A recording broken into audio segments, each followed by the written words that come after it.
স্নেহ, ভালোবাসা, আস্থা, ভরসা, বিশ্বস্ততা ও পরম নির্ভরতার নাম মা বাবা। নিজের জীবন উৎসর্গ করে হলেও সন্তানদের সুখে রাখেন তারা। স্থানীয় সময় শনিবার ঠিক এমনই দৃশ্যের সাক্ষী হলেন অস্ট্রেলিয়ার পার্থ শহরের ওয়ালপল সমুদ্র সৈকতে ঘুরতে আসা পর্যটকরা। বড়দিনের ছুটিতে পরিবারের সঙ্গে ওয়ালপল পশ্চিম শহরে সমুদ্র সৈকতে ঘুরতে গিয়েছিলেন অস্ট্রেলিয়া প্রবাসী বাংলাদেশি দম্পতি শহীদুল হাসান স্বপন ও সাবরিনা আহমেদ পাপড়ি। এ সময় তাদের দুই মেয়ে সমুদ্রের ভাটার টানে ডুবে যাচ্ছিল। দ্রুত তাদের বাঁচাতে সমুদ্র নেমে জীবিত উদ্ধার করতে পারলেও ডুবে যান তারা।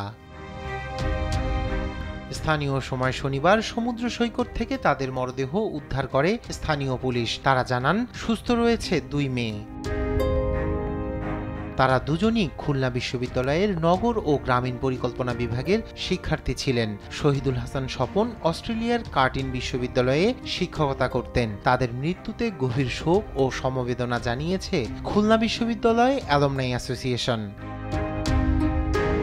দম্পতির এমন মৃত্যুতে অস্ট্রেলিয়ায় বাংলাদেশি কমিউনিটি ও পরিবারে নেমে এসেছে শোকের ছায়া।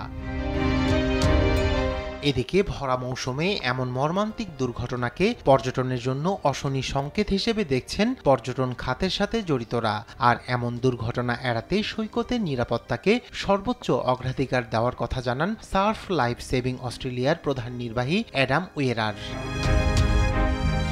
রায়হান কবির শুভ্র, নিউজ ডেস্ক, দেশ টিভি।